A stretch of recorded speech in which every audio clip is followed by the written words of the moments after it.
Vós sois meu pastor, ó Senhor, nada me faltará se me conduzis. Em verdes pastagens feliz eu descansei, em vossas águas puras. Pelo sinal da Santa Cruz, livre-nos Deus, nosso Senhor, dos nossos inimigos. Em nome do Pai, do Filho e do Espírito Santo. Amém. Que a graça e a paz de Deus, nosso Pai Criador, do Senhor Jesus Cristo, nosso Salvador e Redentor, e do Espírito Santo, fonte e alma da Igreja, esteja com você, meu irmão, com você, minha irmã. Porque bendito é o Deus que nos reúne sempre, no amor do seu Filho, nosso Senhor Jesus Cristo. Te saúdo nesta terça-feira da sexta semana do tempo da Páscoa, desejando que o seu dia seja conduzido pelo Senhor, que realmente você possa viver este dia na presença de Deus. Para rezarmos melhor, ouvindo a palavra de Deus e a palavra da Igreja, invoquemos o Espírito Santo Paráclito. Vinde, Espírito Santo, enchei os corações dos vossos fiéis e acendei neles o fogo do vosso amor. Enviai o vosso Espírito e tudo será criado, e renovareis a face da terra. Oremos, ó Deus, que instruístes os corações dos vossos fiéis com a luz do Espírito Santo, fazei que apreciemos retamente todas as coisas, segundo o mesmo Espírito, e gozemos sempre da sua consolação, por Cristo Senhor nosso. Amém. E neste 16 de maio, meu irmão, minha irmã, a Igreja, na sua liturgia, nos traz o Santo Evangelho. O texto que nos é dado no dia de hoje, da Palavra de Deus, está em São João, no capítulo 16, nos versículos de 5 a 11. Ouçamos atentamente essa Palavra de Deus, que alimenta a nossa vida. Proclamação do Evangelho de Jesus Cristo, segundo João. Glória a vós, Senhor. Naquele tempo, disse Jesus aos seus discípulos: Agora parto para aquele que me enviou, e nenhum de vós me pergunta para onde vais? Mas porque vos disse isso, a tristeza encheu os vossos corações. No entanto, eu vos digo a verdade. É bom para vós que eu parta. Se eu não for, não virá até vós o defensor.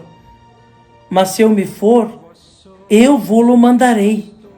E quando vier, ele demonstrará ao mundo em que consistem o pecado, a justiça e o julgamento. O pecado, porque não acreditaram em mim. A justiça, porque vou para o Pai, de modo que não mais me vereis. E o julgamento, porque o chefe deste mundo já está condenado.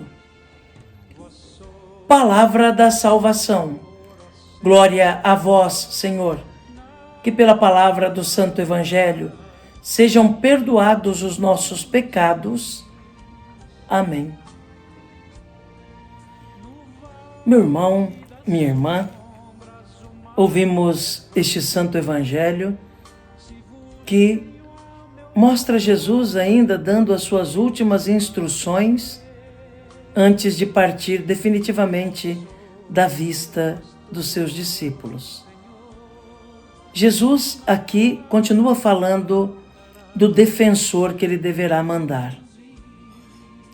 Jesus conforta o coração dos discípulos dizendo: falo que vou embora e vocês estão tristes, mas vocês devem se alegrar, porque quando eu for, mandarei o outro defensor, que vos revelará todas as coisas, mostrará em que consiste o pecado, a justiça e o julgamento.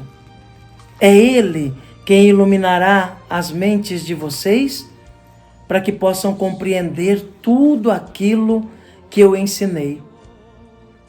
De fato, muitas coisas que Jesus ensinou só vieram de novo à memória dos apóstolos depois de Pentecostes, quando o Espírito Santo vem sobre eles e os faz lembrar de tudo aquilo que Jesus ensinou e compreender a realização de tudo aquilo que Jesus ensinou.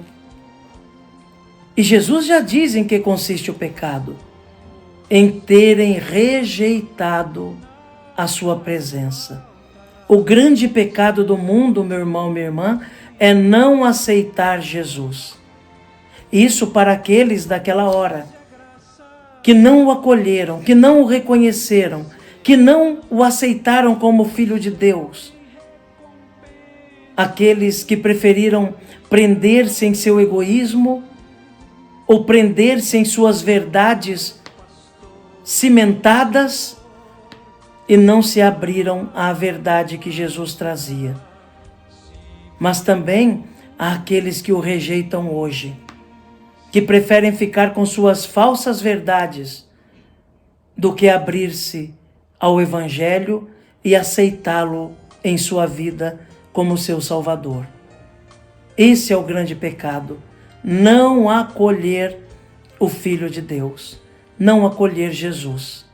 Isso abre certamente um espaço na vida da pessoa para todos os outros pecados deste mundo.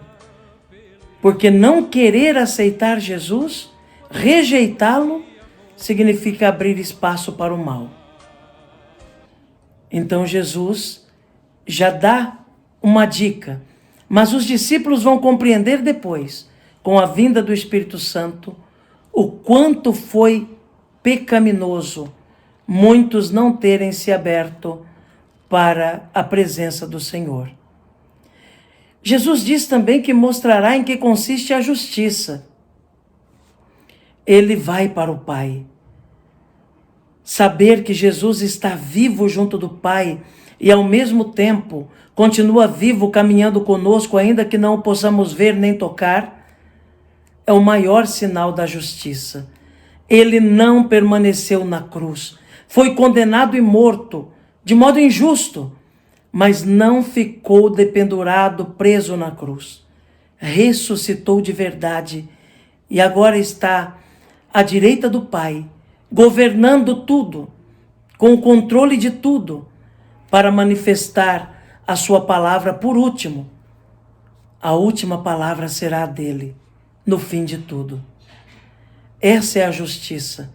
Ele está junto do Pai e está ao mesmo tempo conosco, com o mesmo carinho, com o mesmo cuidado, com o mesmo afeto de sempre. E o julgamento. O próprio Jesus diz: o príncipe deste mundo já está condenado. O que os discípulos vão compreender de modo perfeito depois.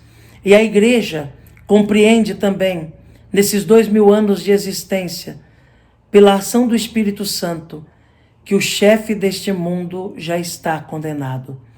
Ainda que nós vejamos tanta coisa ruim, tanta coisa errada no mundo, mas nós sabemos que no final das contas, o coração de Jesus triunfará.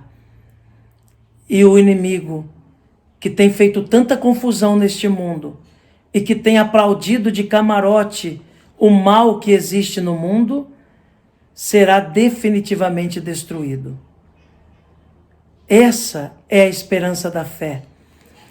Essa verdade é que o Espírito Santo suscita em nosso coração, em nossa alma, e nos faz compreender que no fim das contas e no fim de tudo, o Senhor terá a última palavra.